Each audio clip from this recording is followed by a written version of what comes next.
All right, well, welcome, Ali. I appreciate you being with me here. We're going to be jumping into your insights into the End User Summit. And thank you very much for your partnership within the summit itself. I know that ITRenew had basically donated on behalf of all the attendees into our scholarship fund. And I don't think people are aware, but we raised $145,000 so far within that, and you played a big part of that. So I thank you personally, and I thank ITRenew for your generous contributions and support of what we're doing within our professional association. Thank you. It's something that we care very deeply about supporting. So happy to be associated with iMasons and with the scholarships in particular. So super, super important work. Yeah, it's neat to see where they're getting applied, right? The latest cohort of actual scholarship awardees and being part of capstone projects and Hampton University, and this is just one of 12 historically Black colleges and universities, as well as Hispanic institutions that we're going after, because that consortium of those schools is just a huge pool of talent that we hadn't really had access to before. Yeah, that's awesome to hear. And then, of course, then the work begins to try to, make sure people have access to that talent, going forward and can find it, and that we can connect all the tissue around, right, building from it, right? But yeah, both sides of that, because I'm pretty confident. Here's all these talented, electrical, mechanical, computer, and software engineers that are coming out of school, and we're all looking for them. So I think, and it's 12 of them, and then we've got another 30, I think, that we've applied scholarships to. But the point is I think the pipeline will come in there, but then we need to bring them in our community, and in that community we can help nurture them, give them opportunities, and then just support them within their career. I love this association because we've got brand new people who have been in the industry, and then senior leaders that are all kind of working in that ecosystem. Yeah, and coming at it from lots of perspectives, right? Hiring people, recruiting people. It's nice to see actually that all sorts of different constituents in the communities are much more, pun intended, inclusively talking about this issue and trying to solve it from the various points along the pipeline, right? So I think it's really positive momentum. Yeah, it's great. And I'll tell you the stats that we've been doing. We had a goal to award 50% minimum of our scholarships to women. That was originally where we started. And what I'm proud to say is that more than that has actually been achieved, as well as additional diversity measures. And this cohort has changed our numbers completely, and it's just the start. And so being able to attract, right, just talent into the industry, but finding the pipelines of that diverse talent, right, from all these different schools, that's what we want to do. And we're going to continue to compound that, add to our pipeline, because we are going to have an issue if we don't get talent into here, right? Yeah, I mean, I'm well short of my 50% goal, right? So it's great to hear, right? I mean, it's something we all need to work for, right? I mean, the impact, you've seen all the data, right? The impact of having much more diverse voices at every level of every company and in every function is well quantified, right? So yeah, let's get to 50%. Let's get better. It's good business. It's good business. Well, let's jump into the actual End User Summit itself. So you had the luxury of being kind of the fly in the wall, and but also participating within the hardware track and the breakout sessions within that. So I'd love to get your take on what that session was like. Yeah, it was super interesting for me personally, just to be a fly on the wall, right? I find it to be, from our perspective as a solution provider, we don't often have multiple end customers or users in a room together, right? So you hear very siloed kinds of opinions, and sometimes those things line up, sometimes they don't, but the discourse is missing, right? So I found that to be very interesting, and also very interesting in everybody in our session and breakout sessions were from the very largest hyperscalers, right? And even within that audience, the differences in some of the challenges they face was significant, right? So it's not like a one size fits all problem that we're all focused on this or we're all focused on that. So there was really great conversation. I was particularly struck by the conversation around what happens when how much can you control from an efficiency perspective and management perspective and so forth when you own the whole facility and you're building your own giant data centers versus the inevitable shift for all of these guys and everybody who's not a hyperscaler to be using colo facilities. And what are the additional constraints there? What do you lose? What's opaque? Could we standardize APIs to things, right? To make it better for everybody, and everybody meaning hyperscale on down, was super, super interesting to me. Yeah, I remember in the sessions, that was the blessing I have as a chairman. I get to jump into all the sessions. So that was fun too, because the thing that I saw is everybody aligned on the waste element, and that waste in every layer. Yep. And so can you tell me a little bit more about what you saw in there? Yeah, for sure. So it's an interesting thing, right? I mean, power is a subject I know near and dear to your heart, right? But especially when you think about, these, the conversation was specifically about colo facilities and utilization and right. efficiency, right? And we have arrived at a place where there are necessary layers of abstraction and policy choices that create really inefficient area, right. Opportunities.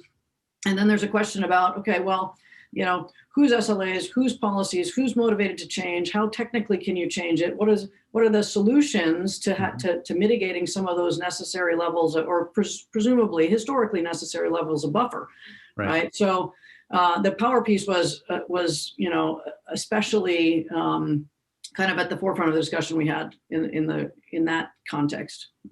Yeah, and I think the thing that really resonated with me was, I've seen this throughout my entire career, the buffer on the buffer on the buffer. So if you look at the chip has a certain amount of buffer. Then you look at the board, then you look at the power supply. So then that server has a certain amount of buffer baked into it. Nobody does nameplate. Yep. Then you have the PDUs, then you have the rack, then you have buffers within that, then you have distribution, then you have UPS. If you start going out to all the way to the utility, the amount of power that comes into a building and the amount of built capacity, the utilizations there are the buffers on the buffers. And then you think about redundancy across data centers. Right. And it compounds even further. Right. And so there's a lot of discussion. So Kurt Belisar and Mark Shaw, so Kurt over at Apple and Kurt and Mark over at Microsoft, is interesting because they're both at very large scale, when you think about it. And so the inefficiencies that they have, and even their own challenges across all these different groups or these companies where, the software platform makes certain assumptions. Then the data center makes certain assumptions. The hardware makes certain assumptions. And all those things add up. Right. And the punchline is still that we've got, in colos, it's even worse because the colo they're bound by the SLA, as you mentioned. Right. Right. So, and there's layers of disintermediation, right? Especially as soon as these guys control their whole stack. Yeah. But you don't have to go very far beyond the few very largest where that's no longer the case, right? And, and the problem cascades. It cascades in physical space out to the colos and the edge, and it cascades in ownership of the various parts of the stack and the solution, right? Yeah. Yeah, for sure. And that makes it's even worse or more challenging in colocation because, again, they're bound by the SLAs to their customers. Right. So efficiencies and other things become more difficult to achieve. They've been very creative, but at the heart of it, we still have buffers on buffers on buffers. And it really does center around the hardware. Right. Right. Yeah, it does. And then the architecture and everything else around it. Yeah. I love the conversation because, we went from that level, but then also way down into firmware and, explain a little bit more on that. Cooling, firmware, we covered a lot. We covered a lot of territory, right? The firmware thing is interesting, right? I mean, the conversation, I think from the discussion that stuck with me most is around sort of management and can we, how do we think about standardizing, some of these interfaces, right? And I think, firmware obviously is becoming increasingly closed and more secure for obviously good reasons. But I think, from everything that we code, right? The move to open, the move to we get more secure, the more open we get and the more standardized we get, and which is counterintuitive to people from outside the space, right? But I think, I was pleased to hear that people are talking about this topic at all of the layers of the stack, right? From the very lowest firmware, and on up, right? Out to how these things are managed remotely from afar in the environments they are. Yeah, and there was also the density conversation, if I remember that, and how that's changed now because of machine learning and AI. Right. What people have to deal with within that. And then there's supply chain. And I mean, like you said, we touched on so many different areas within that. Yeah, lots of territory. And it's interesting, I mean, the thing that I really appreciated was that in the conversation with these industry leaders, by every definition, the largest and the most qualified and talented and funded and everything else, that there's genuine motivation to advance the solutions for all, right? To take the industry forward to more advanced paradigms that help everybody be more efficient and everybody be smarter and so forth. So I really appreciated that, as sitting in the virtual room with the kingpins, right? That there was a conversation about, hey, this colo problem is not unique to us. It's actually much more painful for a whole lot of other people. Like, who should be doing this, right? So. Right. Yeah. It was a community approach, and we all have this challenge as far as our industry itself. So I actually want to shift topics a little bit here, because you have a very, very unique perspective and solution that's going on. So ITRenew, right? Your company itself. And then you think about iMasons and what we've all aligned around from a sustainability vision. Every click improves the future. And so I look at that as, the world is running on top of digital infrastructure. Like, we couldn't be having this conversation and doing what we're doing right now without it. And so all that goes back into some network that connects to some data center that goes into some hardware that's storing and processing data for people. And so our initiatives. We have industry awareness, education, sustainability, diversity, inclusion, and technology and innovation. So these 5 pillars that we're working on right now, I know you've got things that are tied very closely in a number of them. Can you give us some examples from an ITRenew perspective about, how you align to those strategic initiatives? Absolutely. It's one of my most passionate subjects to talk about. So, yeah, I mean, look, Dean, the reality here is this industry that we all work in is the largest industry in the world, and it has immense potential for positive impact and positive outcomes, and has historically and continues to drive the most meaningful and important changes and solutions and opportunities that we all seek, right? Yeah. But it has a dirty underbelly, right? The scale that you just talked about, everything that we do in our social lives, our personal lives, our professional lives, everything now is online, and everything is enabled by machine learning and AI and stuff that consumes a lot more compute than we used to do, right? And so all the advancements, all the progress, all the scaling of this infrastructure, while it's quote unquote in the cloud a lot of time and kind of out of sight, out of mind, it carries with it a pretty significant environmental tax, right? So we have infrastructure. It's not just about power. Like, getting to renewable grids and getting to low PUE is essential, right? We have to do that. We have to be more efficient with our power, all the buffers we just talked about and so forth. But it's much more than that, right? It comes down to the physical hardware and the fact that, as much as 3/4 or more of the net carbon impact of IT equipment comes before you ever turn it on. So operational phase power is super important. We have to solve for that. But we also have to solve for the fact that we have such a massive amount of physical IT equipment out there and we have a shortage of a lot of the rare earths and minerals that go into those things. We're talking about things like deep sea mining. All the manufacturing process is a huge tax. And so if we can create second lives for that equipment, which is we absolutely can do, right? Technically, the treadmills are way longer than these 3 or 4 year refresh cycles that people are running, right? That we can easily run stuff for 5, 6, 7, 8, 9, 10 years, right? People do that today. So that's what we're doing at ITRenew, right? We're saying, hey, it is our imperative as an industry. The other stat is we're putting 50 on our way to 80 million tons of e-waste into the universe every year. We got to stop that, right? We should be keeping these assets in their highest value for as long as possible and maximizing the full usage of that equipment. And it turns out there's a whole bunch of enterprises and people and consumers around the world that need access to the most cost-effective equipment. And oh, by the way, it just happens to be the most sustainable.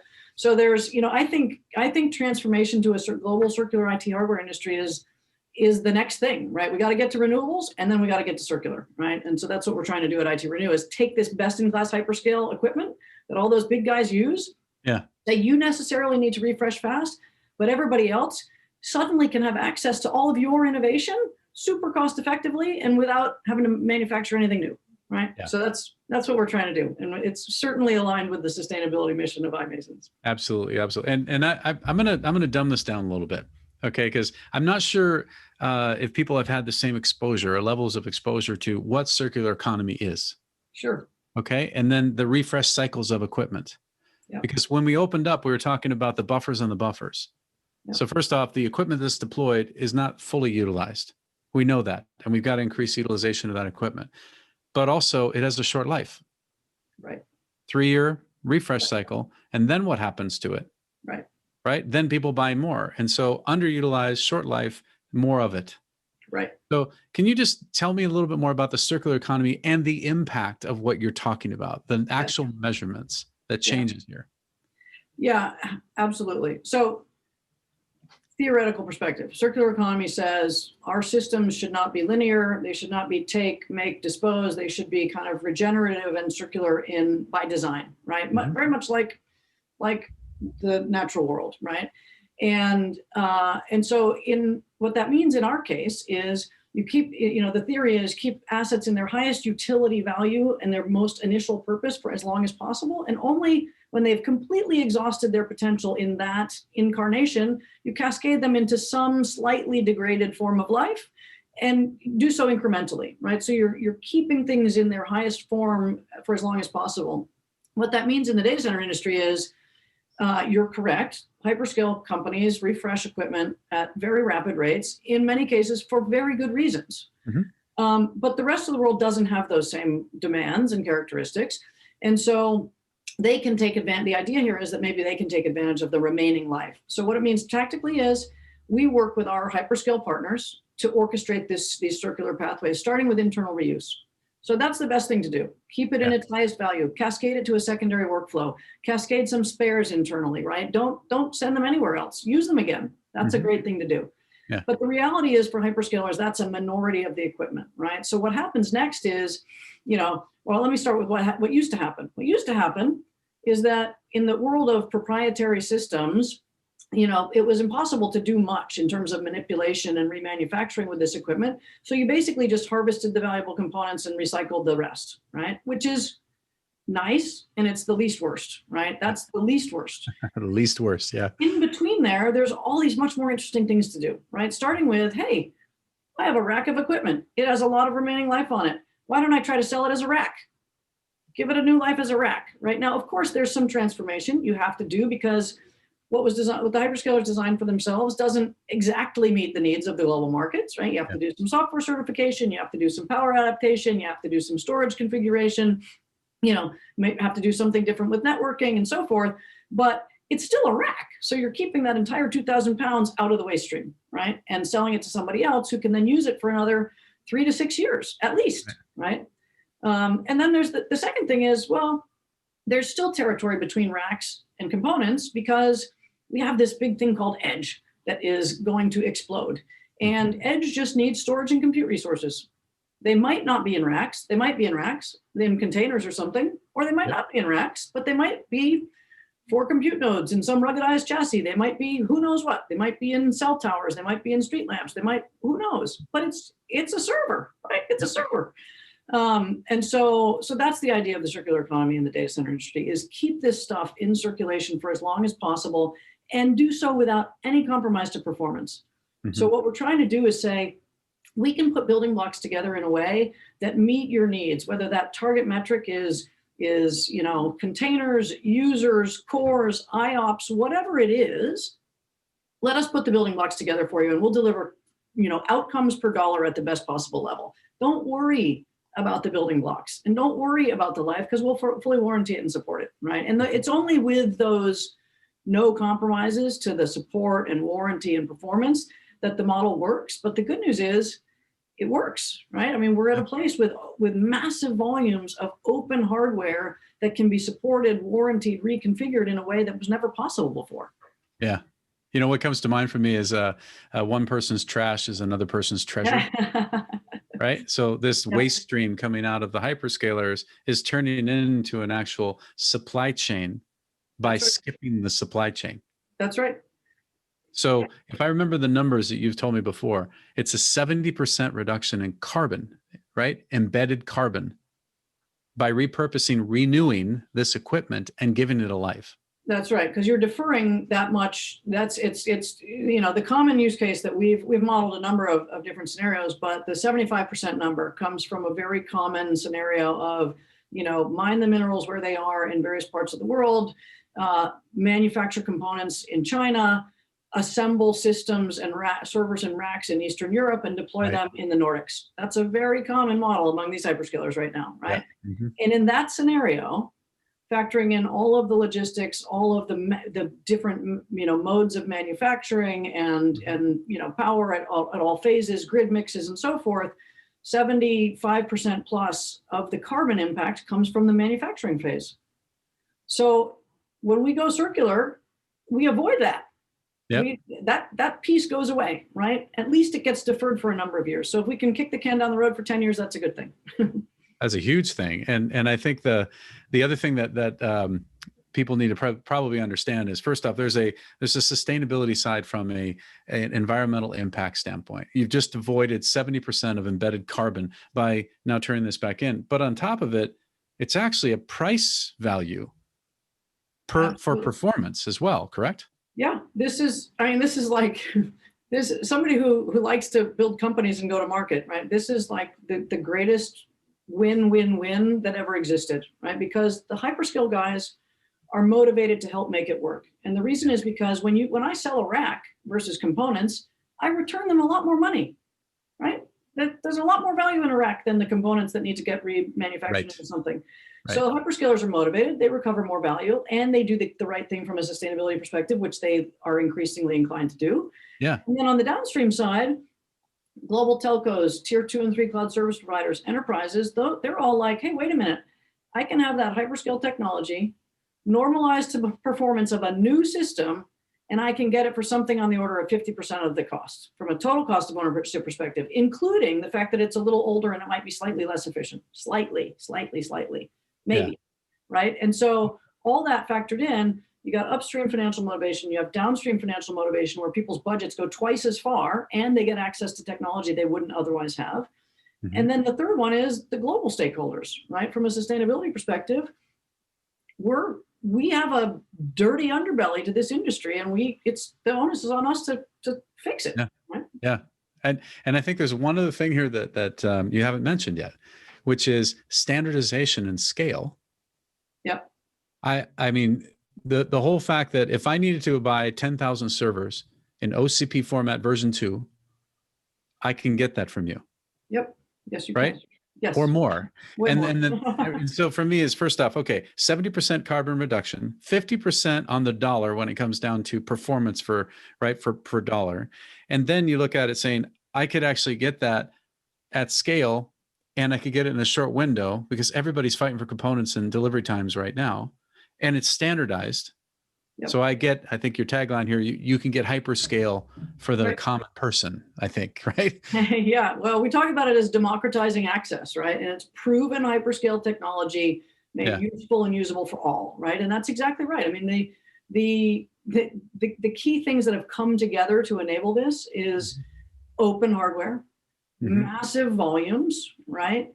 And our relationships with these hyperscalers that give us the ability to know what's coming, to be able to be way ahead on the recertification game, so then we can get to market quickly because we're processing, literally millions of servers a year already through the facilities. So we have a really good ability to kind of off-ramp, on-ramp the volumes. Yeah. And these volumes are no joke, right? I mean, the hyperscalers, within the next 2 years, the top 5 hyperscalers will decommission annually more than the top 5 OEMs sell, right? I mean, it's a massive thing. That's crazy. That is crazy. And, I also remember you were saying that I think if you took all the inventory that's come in and sold it, you would be the fourth largest OEM in the world. Correct. Yeah. This is mind blowing to me, right? And so this isn't about, taking some things and odds and ends and putting them together. This is about standardized at scale, right? With all these other benefits rolling in. Yeah, it's this is something we get questioned about occasionally. It's like, this is not a solution for the refurbished IT equipment market. This is a solution for the primary IT equipment markets. Right. This is a no compromise. You've been able to buy a refurbished, Dell server for the last, I don't know, maybe 20 years. I don't know.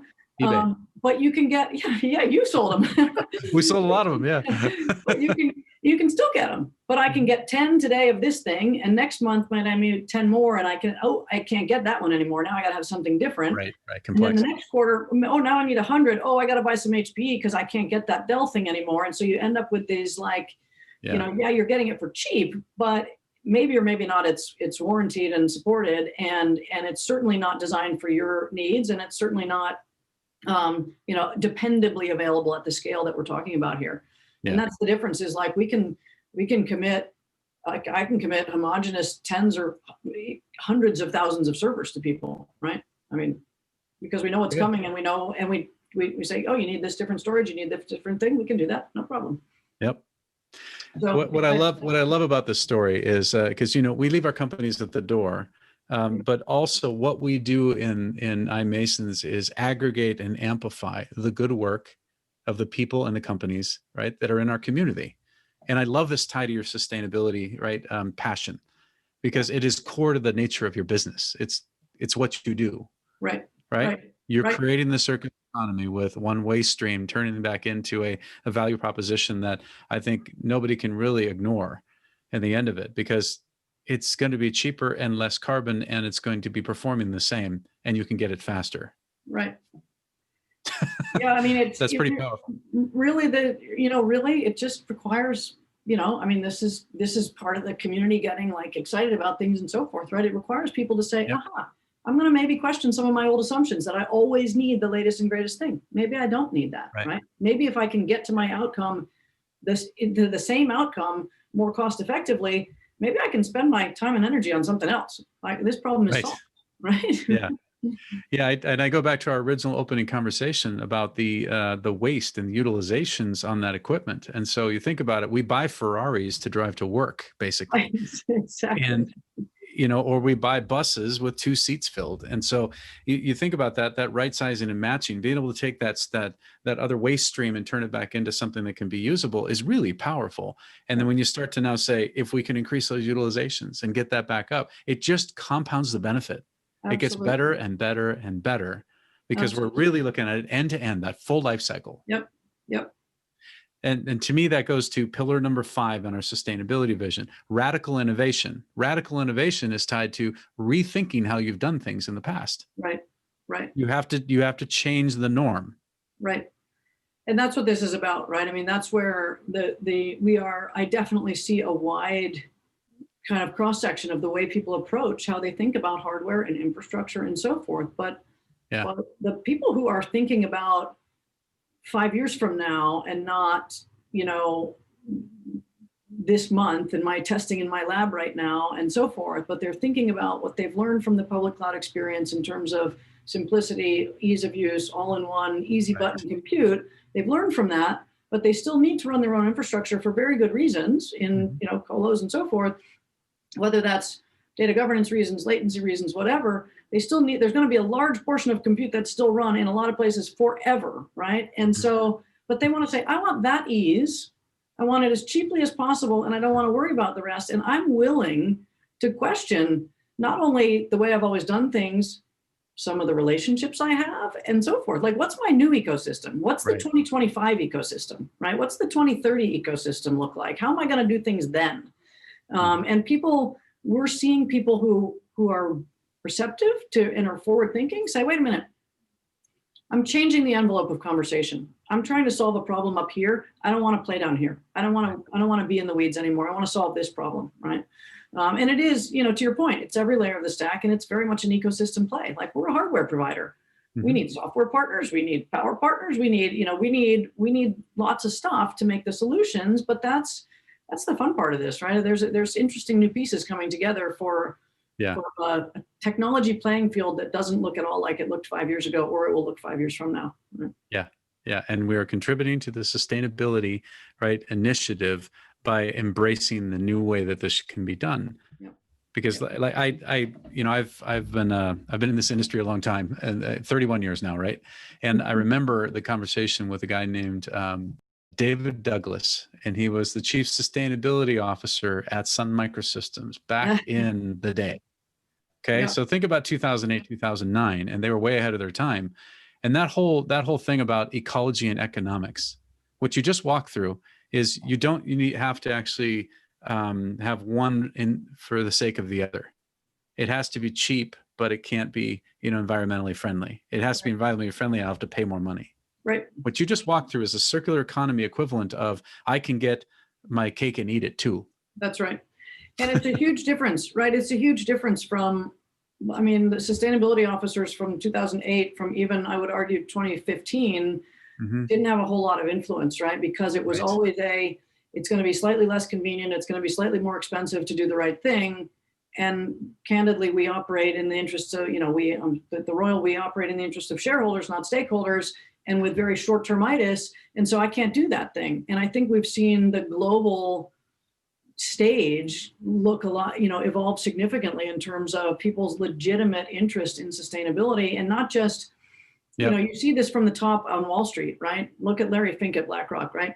Yes. These guys are not saying, do climate change is real and do sustainability because, they're good guys. They're saying it because, well, they are good guys, but they're also saying it because it makes for better companies, right? We have to think with a longer term. It makes for more GDP. It makes for more everything, right? It's in everybody's interest to do the right thing from a sustainability perspective, which wasn't the case 5 years ago. Yeah. Yeah. And now you've got firms that are only investing in, right, environmental or sustainable solutions. Yep. Absolutely. Which will drive this ahead a lot faster. Yeah. Yeah. So, Ali, first off, thank you for jumping on and sharing your insights into this one. I always love talking to you because you and your company are doing things that are truly transformational and are going to have very positive impacts on the planet. And so, I thank you on behalf of of Mother Earth as well as our industry for what you're doing and the support. And I'm happy to aggregate and amplify the work that you guys are doing. Awesome. I want to ask one final question for you. Okay. And that is, over the next couple of years, what should people be thinking about? What should they be taking away from our conversations? Give me some predictions. I think people need to be thinking about resiliency and in whole new ways, right? So we used to talk, like I have economics background from an educational perspective, and we talk about circular economy and so forth. And we used to talk about comparative advantage in economics, right? It was all like specialize on this thing and do that thing. And, this is how we are where we are with various different trade situations and so forth from a global perspective. But I think what I'm seeing from a pandemic era perspective and from a technology perspective is that we need to be thinking about comparative resiliency, right? That's true in terms of how we think about deploying our infrastructure. It's true in terms of our local communities. It's true, and all of this kind of comes together when we start talking about edge, right? We start talking about IoT and massive distributed scale infrastructure in communities globally, serving communities globally. And, frankly, I think it also ties back to diversity, right? I mean, it ties back to, we're going to have a much more distributed workforce. That gives us license to do so many more interesting things from our own, human resource perspective, that I think we're going to continue to see explosion of infrastructure. I think we're going to see people really question the norms, and I think as edge explodes, we're going to start to think about our infrastructure and everything that means for, candidly, humanity, in a very different way. And it's all about resiliency to me. Awesome. Thank you for your insights, and we will see you at the next Masons event. Thank you, Ali. Terrific. Thanks, Dean. Really appreciate it as always.